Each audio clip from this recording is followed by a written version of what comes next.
ആദരണീയനായ ഭക്ഷ്യ പൊതുവിതരണ വകുപ്പ് മന്ത്രി അദ്ദേഹത്തിന് നന്ദി അറിയിക്കുന്നു. Thank you sir for setting the right context and pushing this seminar in the right direction. Thank you for your momentum right in the beginning. ഇന്ന് എൻ്റെ ഇവിടുത്തെ കർത്തവ്യം എന്ന് പറയുന്നത് കേരളത്തിലെ ഭക്ഷ്യ പൊതുവിതരണ വകുപ്പിൻ്റെ പ്രധാനപ്പെട്ട ആക്ടിവിറ്റീസിനെ കുറിച്ച് ഇവിടെ സന്നിഹിതരായിട്ടുള്ള എല്ലാ പാനലിസ്റ്റുകൾക്കും മറ്റ് ഗസ്റ്റുകൾക്കും ചുരുക്കത്തിൽ എക്സ്പ്ലെയിൻ ചെയ്യുക എന്നുള്ളതാണ്. I'm here to present on behalf of the Food and Civil Supplies Department, Food, Civil Supplies and Consumer Affairs Department of the Government of Kerala, our take on how the department strives to ensure food security for everyone in the state. In other words, to briefly explain to all of you about the various activities of the department, before which I would like to set the context in which the department operates in the state. Next slide, please. Public distribution in Kerala is ensured through 14 districts, which are divided into 83 rationing taluks. These rationing taluks, under these 83 rationing taluks, we have 14,157 fair price shops, through which public distribution is ensured to card holders falling under 93,97,822 ration cards that fall into 5 categories: AAY, PHH, NPS, NPNS and NPI. ഈ ഓരോ കാർഡുകളുടെയും വിശദാംശങ്ങൾ വരുന്ന സ്ലൈഡുകളിൽ explain ചെയ്യുന്നതായിരിക്കും. All of these cards put together cater to 3,52,42,789 beneficiaries. These are the various types of cards. The first two, I'm sure all of you are very familiar with. They are the NFSA categories. The yellow colored Antyodaya Anna Yojana card. 6.3% of the state's population is covered by these cards. Each card is entitled to 35 kilograms of food grains a month and 1 kilogram of sugar at rupees 21. The second and the largest category is the PHH card, pink colored card. 37.8% of the population is covered by these cards. They are called the priority households, who get each card member and not the card. Each member is entitled to 5 kilograms of food grains for free every month. The rest of the 3 cards, which are not covered by the National Food Security Act, the first one is the NPS or blue card. 24.5% of the population is covered under these cards.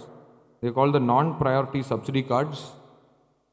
And each member belonging to this category gets 2 kilograms of rice every month at 4 rupees a kilogram.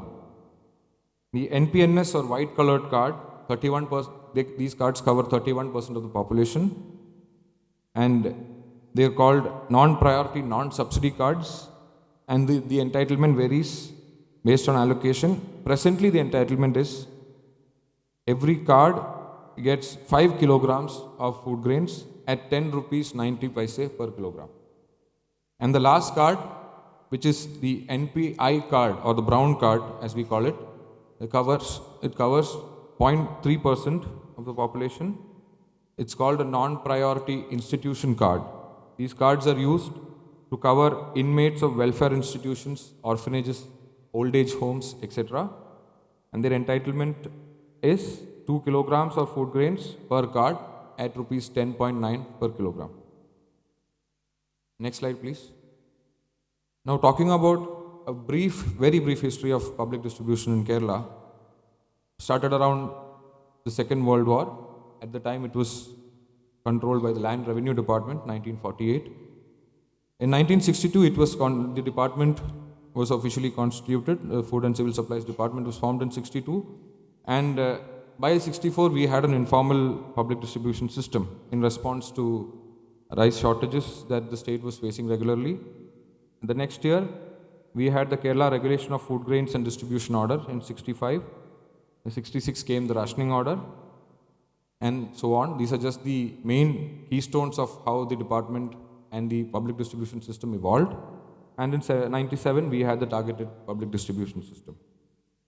Next slide, please. Yes.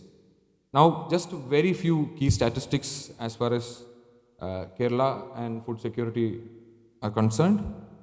13.8 kilograms. This is the monthly average food grain entitlement for an adult in Kerala, which comes to around 460 grams of food grain a day. The average requirement, as stipulated by the Indian Council for Medical Research, is 370 grams. That shows how we are quite secure on that front. 69.9 kilograms is the average annual per capita offtake of food grains from the public distribution system in Kerala. This is the number for Kerala. Each person takes up around 69.9 kilograms of food grains annually through the public distribution system.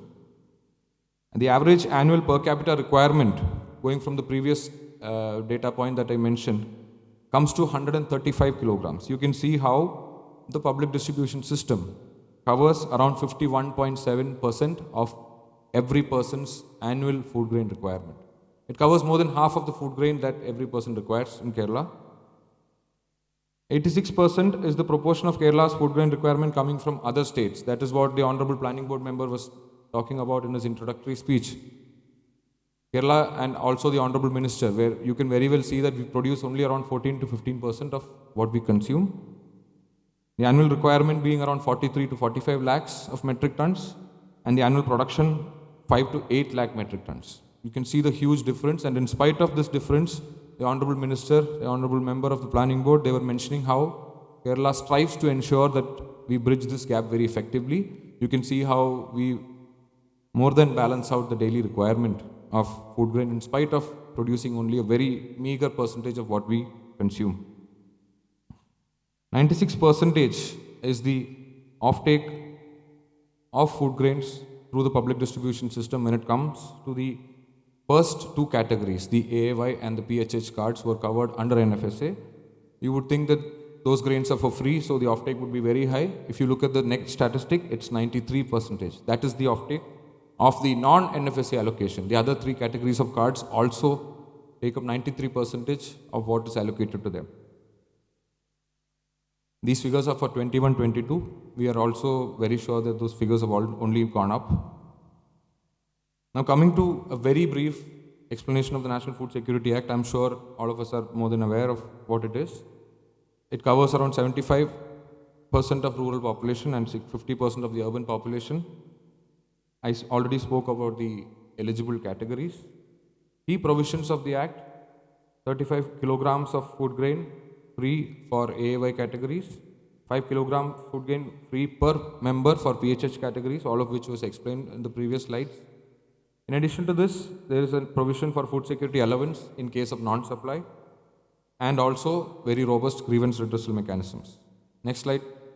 So this is where I'm going to explain the key activities of the department. വകുപ്പ് ഏറ്റെടുത്തിട്ടുള്ള ചില administrative reforms, ചില policy ഇൻ്റർവെൻഷൻസിനെ കുറിച്ചാണ് ഞാൻ സംസാരിക്കാൻ പോകുന്നത്. All of these reforms, all of these policy interventions try to look at, can you go back to the previous slide? Yes. They try to look at these aspects. These are the aspects that we try to address, improve or reduce in certain cases. We try to improve targeting, improve access, availability, bring in some level of price control, improve the supply chain, ensure transparency, and also plug leakages. I'm only going to be very briefly explaining a few key initiatives. First and foremost, we are all now very familiar with the EPOS devices at fair price shops, where each member is issued the entitlement based on Aadhaar-based biometric authentication. Kerala, we are all very proud to say that Kerala is the first state in the country to ensure 100% Aadhaar seeding of ration cards. We have a very strong ration card management system, an MIS system, that ensures that targeting is very strong.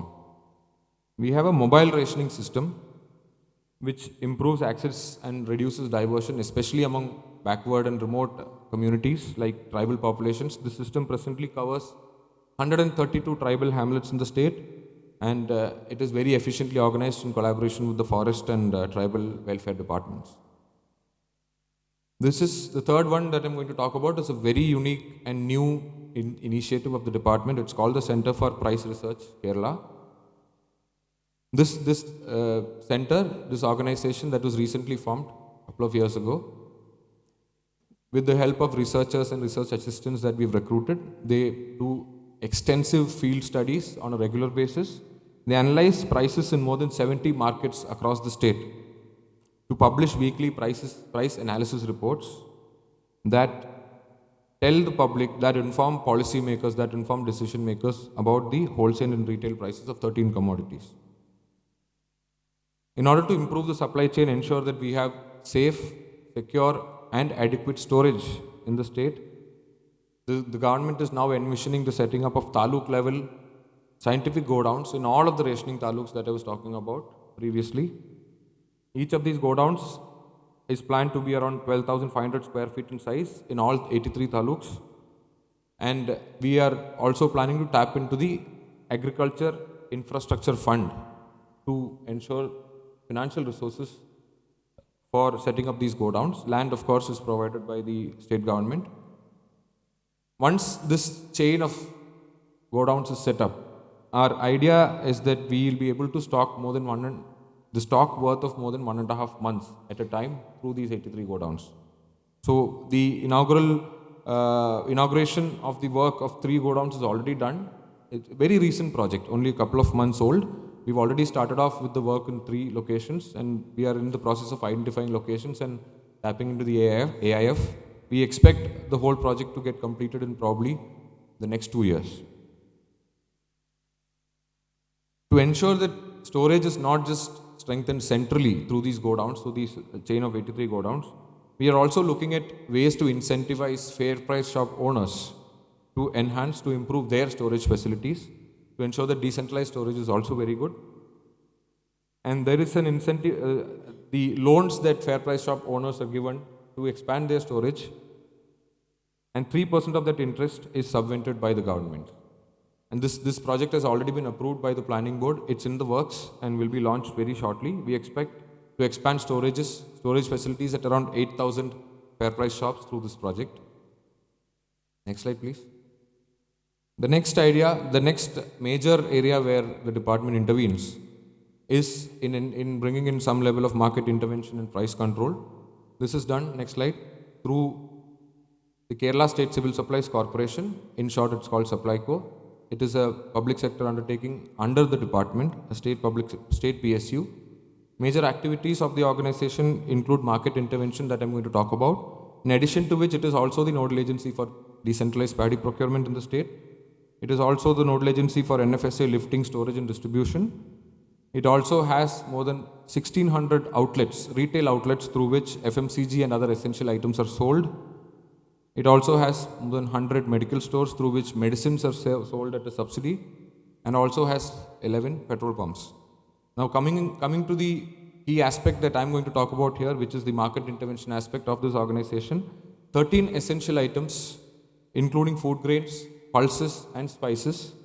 A certain quantity of these items is given to each and every ration card holder every month.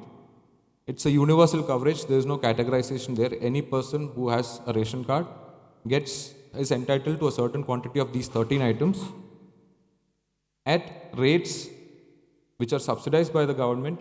These rates were fixed in 2016. For you to have an idea of what the subsidy is, each card gets an entitlement of around 750 rupees a month. What we buy for and what we sell for. The difference is around 750 rupees a month per card. Comes to around 50 crores of government support every month. In addition to this, the organization also caters to special needs during festivals where there is a huge chance for price rise fluctuations through organizing mega festival fairs for the major festivals like Onam, Christmas and Vishu. Next slide, please. Coming to a few ICT and e-governance initiatives of the department. The first one is FPS Inspection mobile app, a very recent innovation that we've come out with. And this mobile application essentially cuts off the human intervention when it comes to inspecting and penalizing fair price shops. It's an automated mobile app where the person goes there, switches on the app, marks the captures GPS data, and then everything else is automated. He can only click pictures and input the data. The person has no role in calculating what the penalty is, what the flaws in the shop are. Everything is automated, and in addition to automating everything and bringing in transparency, it also reduces the time that is required for each inspection. You'll be surprised to know that a shop can be inspected in as less as 8 minutes. That's all it takes to finish the inspection of one fair price shop. So it's a huge game changer. We also have another mobile application called Enter Ration Card. The first one was for officials, was for the department. The second one is for the public. Enter Ration Card essentially translates to My Ration Card. So Enter Ration Card application is essentially bringing ration card e-services to the public, and any person tapping into this application with their login credentials can check their entitlement, their purchase details for the month, and in the past they can check for shop locations near to them, etc. We also have SMS services for people who are not as tech savvy to use the mobile application, where cardholders are periodically notified via SMS of their monthly entitlement, of purchase details, etc. We also have another web portal for ration shop dealers, FPS dealers, where they can also check into their status. They can manage their subscriptions. They can put up welfare applications, etc. In addition to this, we have a very strong public grievance redressal portal. Now, I would also like to, before concluding, mention 3 very interesting innovations that have been taken up by the department. One of which the Honorable Minister was talking about indirectly, where he said that in spite of Kerala being very good in terms of food security, we still have a very, very small proportion of people who are extremely poor.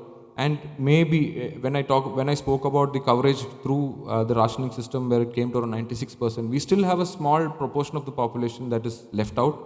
So OPAM, which essentially means that we are with you, is one such initiative where the department has collaborated with auto rickshaw drivers in each locality, and they extend their services for free.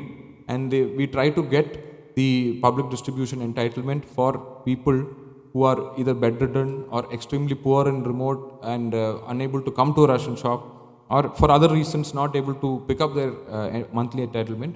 Their entitlement is taken to their homes and home delivered for free by auto rickshaw drivers. So it's an amazing and interesting collaboration that could be a model for a lot of other things for the state, not just for the state, for other states as well. And it's interesting to see how there's not a single penny spent by anyone. It's just goodwill on all sides coming together. It's a wonderful project that has been praised across print and television media. An initiative that probably is the Honorable Minister's brainchild. Another equally interesting initiative, in addition to providing, like we were all talking about how it is not food safety but food security, we need to ensure that people are eating their daily food. So the next slide talks about another very interesting initiative called Subiksha Hotel.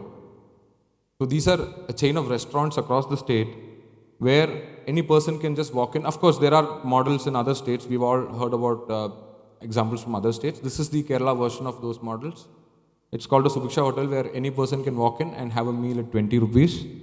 They're run across the state by Kudumbashree units. I'm sure we have all heard about Kudumbashree. So Kudumbashree units essentially run these hotels, where other food items are also sold at a subsidy, whereas every meal is sold at 20 rupees, for which the unit gets a 5 rupee subsidy from the government. The next slide. So this is the last initiative. Again, another brainchild of our Honorable Minister. They are called K-Stores. Essentially, it's a transformative project for fair price shops in the state. So fair price shops, in addition to providing ration, they also now extend financial services, banking, small financial transactions up to rupees 10,000, utility payment, electricity bills, water bills, etc. The common service center services. In addition to which, we also sell products of Milma, milk products. We sell cooking gas. We sell products of Supplyco, the organization that I was talking about. We also sell products made by MSMEs and the Meat Products India. So it's essentially a small retail shop where, in addition to ration, you can also come and buy your daily grocery needs, and also avail of financial services and utility payment, etc. These are K stores. So in different phases, Fair Price shops are being revamped into K stores. It's an ongoing project. So you can also see a photograph of a K store, which looks nothing like a Fair Price shop. So I would like to conclude here. Thank you very much for your patient listening. This is in brief what we do, and I found this up, looked this up on the internet yesterday. I think this quite clearly summarizes what we should be doing in terms of food security and what the department in Kerala strives to do. This is probably our motto in one sentence. Thank you very much. Ram, for your excellent presentation. I mean, that's what we have been doing, and he has explored the major achievements of the department in Kerala. നമ്മൾ 7 സ്പീക്കേഴ്സാണ് ഇനി ഉള്ളത്. 7 speakers ഇവിടെയുണ്ട്. അത് കൂടാതെ 2 പേര് ഓൺലൈനിലുണ്ട്, പിന്നെ 2 പേര് pre recorded video ഉണ്ട്. അതുകൊണ്ട് എൻ്റെ റിക്വസ്റ്റ് എന്ന് പറയുന്നത്, we need to have a proper idea about the allocation of time. Speakers അധികം സമയം എടുക്കരുത്. നമ്മൾ ആദ്യം പോകുന്നത് ഗ്ലെൻ ഡെനിങ് എന്ന് പറയും. അദ്ദേഹം കൊളംബിയ യൂണിവേഴ്സിറ്റിയിലെ പ്രൊഫസറാണ്. വളരെ ധാരാളം പുസ്തകങ്ങൾ എഴുതിയിട്ടുണ്ട്. ഏതാണ്ട് 50ഓളം രാജ്യങ്ങളുടെ ഈ ഫുഡായിട്ട് ബന്ധപ്പെട്ടുള്ള അഡ്വൈസറാണ്. അദ്ദേഹത്തിൻ്റെ ഒരു പ്രീ റെക്കോർഡഡ് വീഡിയോ നമ്മൾ എടുത്തിട്ടുണ്ട്. അതാണ് അടുത്തത് ചെയ്യാൻ പോകുന്നത്.